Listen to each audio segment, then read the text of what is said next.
안녕하십니까. 오늘은 선급공사 원가 또는 선급금에 대해서 알아보도록 하겠습니다.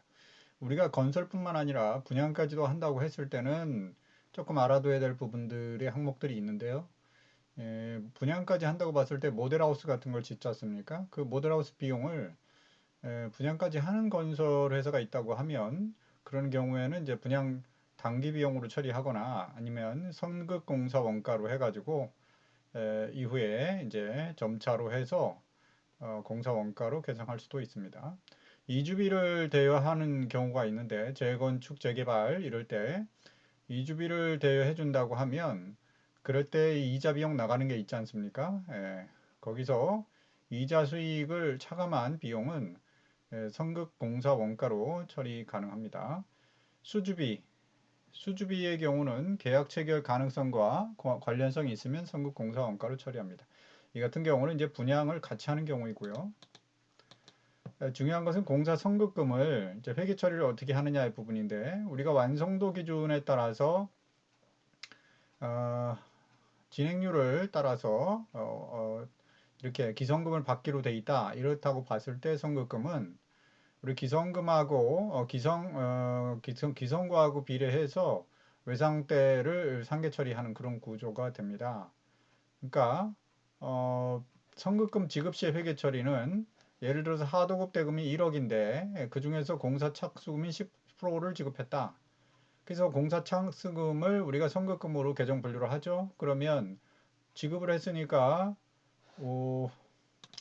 하도급을 준 경우에 현금 빠져나가고 공사 선급금으로 차변에 자산 설정을 합니다. 그런데 이 기성이 확정이 됐다. 그러면 기성을 해보니까 20% 진척률을 보이더라. 했을 때는 회계처리 어떻게 합니까?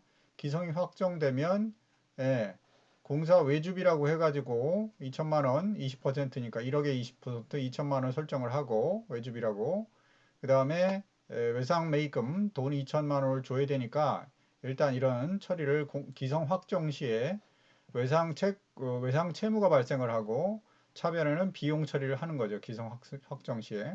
그리고 실제로 기성금을 지급할 때는 발생한 외상 채무가 있는데 이 부분을 지급을 하니까 그것을 지급한다는 처리를 해야 되니까 외상 매입금을 줄이는 회계 처리를 하고요.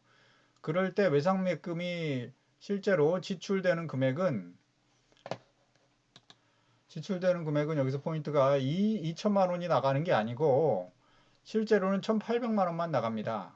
왜 그런 거 하면 이미 우리는 선급금을 통해서 선급금 1,000만 원 중에서 기성이 확정됐다고 봤을 때 여기에 1,000만 원의 20%를 확정된 20%의 금액인 200만 원은 선급금으로 해서 지불한 걸로 업체하고 당사자 간에 이미 확정이 돼 있기 때문에 선급금 200만 원이 나간 걸로 보고 여기서 이제 선급금을 줄이는 식으로 대변에 회계 처리하면서 실제 나갈 돈은 2천만 원이 아니라 1,800만 원이 나간다는 얘기죠.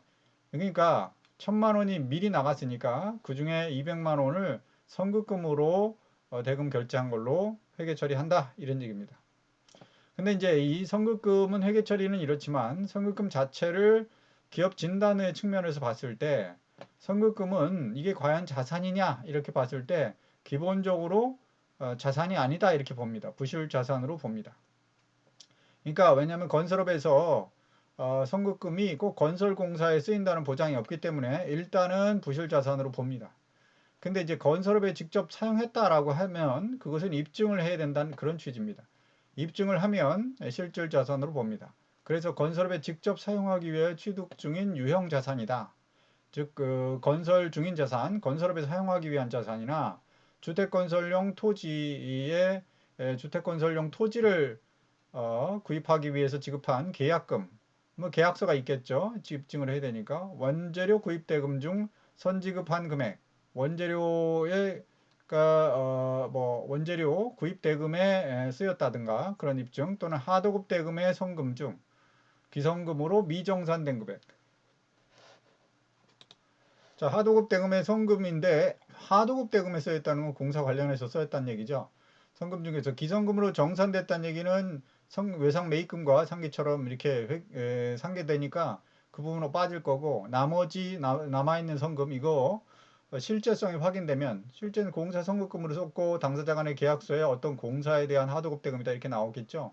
그러면 실질 자산으로 본다. 이런 서류들을 갖춰서 기업 진단 시 실질 자산이 부족하면 이런 부분들을 유용하게 써서 기업 진단을 통과할 수 있다 이런 얘기입니다.